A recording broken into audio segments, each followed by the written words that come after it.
Kung akala ninyo ay tapos na ang laban o tahimik na ang sitwasyon, nagkakamali po kayo.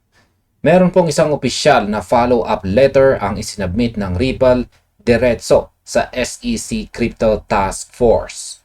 Ang letter na ito ay may petsang May 22, 2026 at ito ay direktang sagot sa mga katanungan na lumabas noong kanilang March 20 meeting kasama po si Commissioner Hester Pierce at ang mga staff ng Task Force. Ngayon ay hindi po ito isang simpleng letter lamang na nagsasabing gusto naming magtulungan.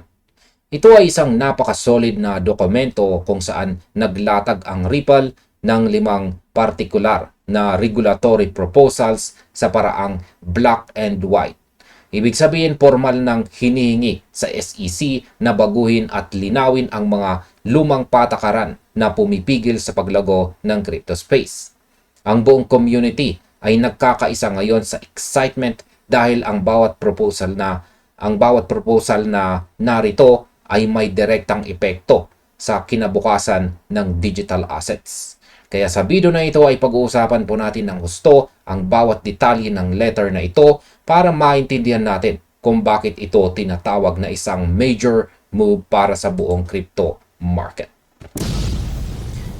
At ayan, simulan po natin sa unang proposal.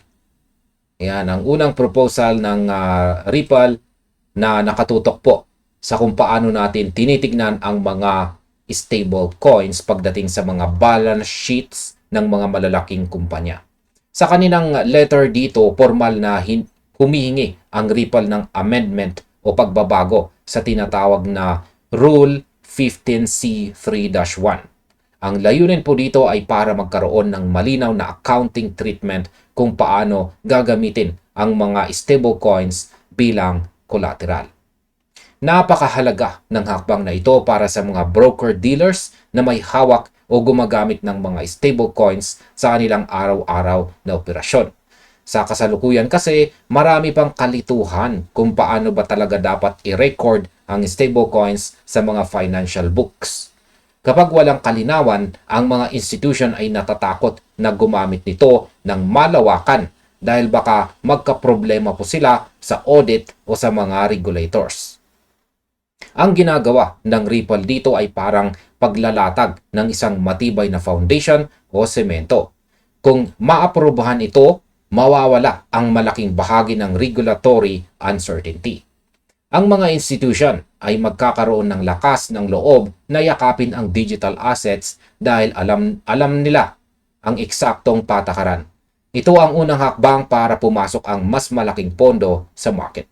Isipin po ninyo mga ka-crypto kung gaano kalaki ang maitutulong nito kapag ang mga dambuhalang financial firms ay pinayagan ng gamitin ang stablecoins bilang lehitimong collateral ng walang takot sa batas. Ang market liquidity ay lalong lalawak at ang transaction speed ay bibilis dahil hindi na kailangang dumaan palagi sa traditional na fiat currency system. Ang Ripple ay hindi lang nakikipaglaban para sa kanilang sarili. Gumagawa sila ng paraan para ang buong crypto ecosystem ay maging mas katanggap-tanggap sa mata ng mga traditional financial giants sa Wall Street. Yan. Pag-usapan naman po natin ang 0% haircut argument at ang bagong category. Hindi lang dito nagtapos ang Ripple pagdating po sa stablecoins. Sa ilalim naman ng sunod, yan ang kasunod dito. At yan po ay ang Rule 15C3-3. Nagpanukala po sila ng isang ganap na bagong kategorya na tinatawag nilang Qualified Payment Stablecoins. Ang pinakamatinding bahagi ng proposal po na ito ay sinasabi ng Ripple na dapat ay magkaroon ito ng 0% haircut basta't mayroong malinaw na mint-burn relationship sa pagitan ng broker-dealer at ng issuer ng stablecoin. Para po sa mga hindi pamilyar sa term, ang kasalukuyang batas ay nagpapataw ng 2% haircut sa mga stablecoins. At para kay Ripple, ang patakarang ito ay parang isang parusa o punitive measure na walang sapat na basihan. Ang ibig sabihin po ng haircut sa finance ay ang bawas sa halaga ng isang asset kapag ito ay ginamit bilang collateral. Kung may 2% haircut ang isang milyong dolyar na stablecoin, parang $980 million na lang ang halaga nito sa mata ng regulator bilang proteksyon sa risk. Pero kung gagawin itong 0%, itinuturing na ito na parang cash equivalent o totoong pera. Sa aking pagsusuri, napakalakas ng argumento ng Ripple dito. Sa totoong buhay at sa araw-araw na takbo ng crypto market, ang mga dekalidad na stablecoins ay nagbibehave na parang cash. Bakit mo ito papatawan ng multa o bawas kung ang halaga naman nito ay laging nakapeg sa dollar? Kapag naging 0% ang haircut na ito, mas magiging attractive o kaakit-akit para sa mga bangko at broker-dealers na hawakan ang mga qualified payment stablecoins na ito sa halip na itago ang kanilang pondo sa mga lumang sistema. Ito po ang isang direktang hamon sa SEC na tanggapin ang makabagong technology at ihinto ang pagtrato sa crypto na parang isang high-risk gamble lamang palagi. Pag-usapan naman po natin ang XRP alongside BTC and ETH or Bitcoin and Ethereum. Yan, dito po tayo sa bahagi na siguradong pinakahihintay at pinakatititigan ng buong XRP community. Humihingi ang Ripple sa SEC na baguhin ang Question 4 sa kanilang opisyal na FAQ tungkol sa crypto asset activities.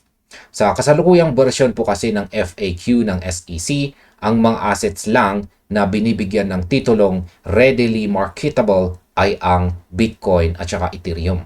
Gusto ng Ripple na baguhin ito at isama ang anumang digital asset na itinuturing na non-security at pasok sa kahulugan ng readily marketable.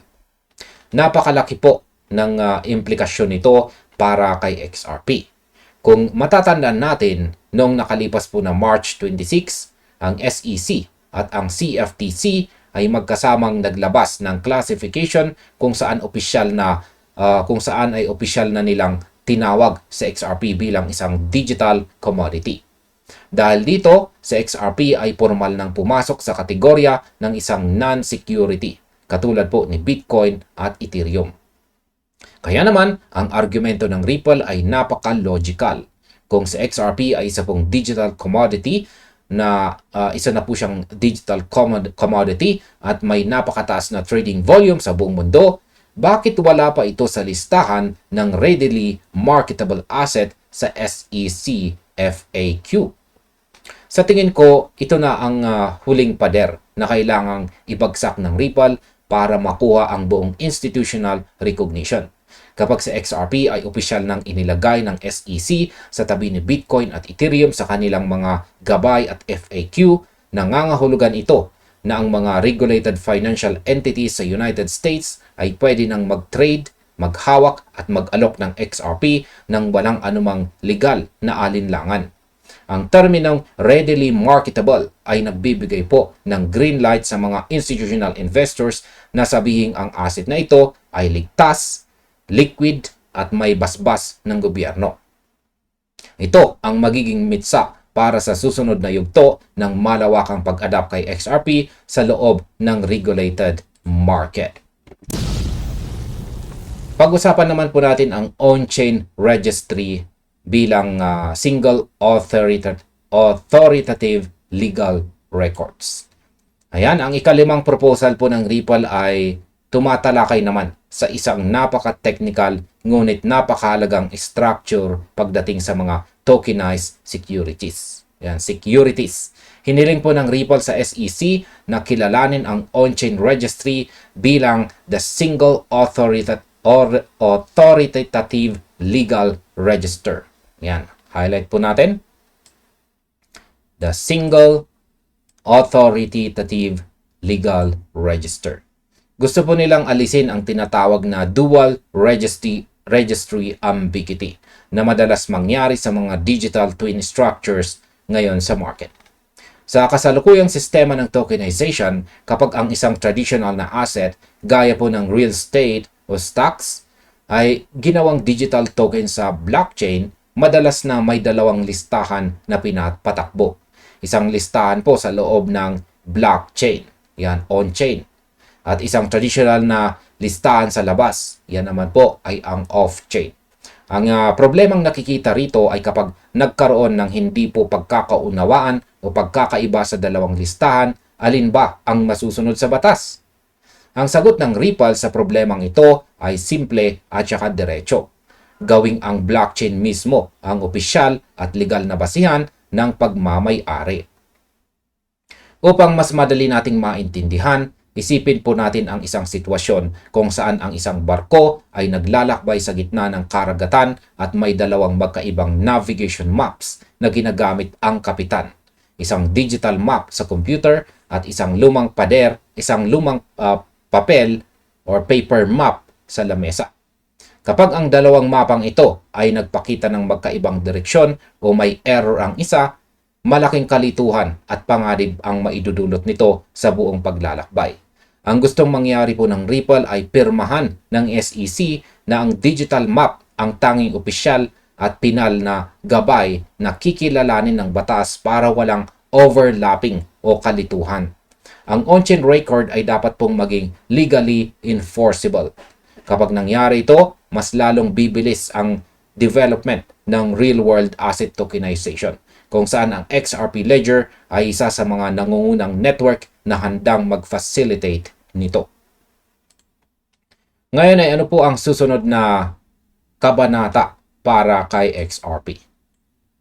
Dapat nating tandaan na ang dokumentong ito ay isa pong follow-up letter pa lamang. Ayan, muli po nating balikan ang letter na yan. Isa lamang po itong follow-up letter at hindi pa ito ang pinal na desisyon o hatol ng SEC. Ang Crypto Task Force ng SEC ay obligadong sumagot sa mga proposals na ito sa mga susunod na linggo o buwan. Maging ito man ay sa pamamagitan ng formal na gabay, pag-amyenda sa mga lumang rules o pagbabalik sa kanilang FAQ documents. Kahit na ito ay isang proseso pa lamang, ang katotohanang may direktang landas o direct path ang bawat kahilingan ng Ripple tungo sa regulatory action ay isa pong malaking tagumpay. Yan, isa na pong malaking tagumpay para sa buong crypto industry. Kung tatanggapin ng SEC kahit ang maliit na bahagi lamang ng mga panukalang ito ng Ripple, ang trato po kay XRP sa ilalim ng patakaran para sa mga broker-dealers ay magbabago ng tuluyan at permanenteng mapapabuti. Ang market ay kasalukuyang nagmamasid ng gusto sa bawat galaw na ito. At ang makikita na po natin ang tiwala ng mga investors na unti-unting bumabalik dahil po sa tapang na ipinapakita ng Ripple sa kanilang pakikipagnegosasyon. Kaya ang aking opinion sa kabuuan ng sitwasyong ito ay ang Ripple ay hindi na lang basta isang tech company na nagtatanggol sa kanilang sarili laban sa isang lawsuit. Sila na ngayon ang nagsisilbing leader o taga-disenyo ng bagong framework ng finance sa United States. Habang ang ibang crypto projects ay nagtatago o naghihintay lang ng kung ano ang sasabihin ng gobyerno, ang Ripple po ay pumapasok mismo sa opisinang ng SEC, dala ang mga konkretong solusyon na makikinabang ang lahat. Ang laban na ito ngayong taong 2026 ay patunay na ang crypto ay hindi na pwedeng baliwalain o itaboy ng mga lumang institution. Dapat po nating subaybayan ang bawat tugon ng SEC Crypto Task Force. Kung magmamatigas pa rin sila sa kabila ng katotohanang si XRP ay kinilala na bilang isang digital commodity nitong nakalipas na March, mas lalo lamang po nilang ipapakita sa publiko na hindi po sila patas. Ngunit kung magpapakita po sila ng kooperasyon at tatanggapin ang mga mungkahi ukol sa 0% haircut at readily marketable status, maaari po nating masaksihan ang pinakamalaking institutional wave na papasok kay XRP sa buong kasaysayan nito. Ang roadmap ay malinaw, ang mga dokumento ay nakahain na, at ang kailangan na lang natin ay ang formal na pagpapatupad. Yan, sa kabuuan, ang May 22 follow-up letter ng Ripple sa SEC ay isa pong malaking hakbang na nagpapakita ng kanilang determinasyon na baguhin ang takbo ng regulasyon sa Amerika. Ang 5 proposals mula sa tamang pagtrato sa stablecoins bilang collateral, ang paghingi ng 0% haircut para sa mga qualified payment stablecoins, ang pagsasama kay XRP sa hanay ng Bitcoin at Ethereum bilang readily marketable asset, hanggang sa pagkilala sa on-chain registry bilang ang tanging authoritative legal record, ay patunay po na ang Ripple ay patuloy na nagtatrabaho sa background para sa ikabubuti ng buong ecosystem.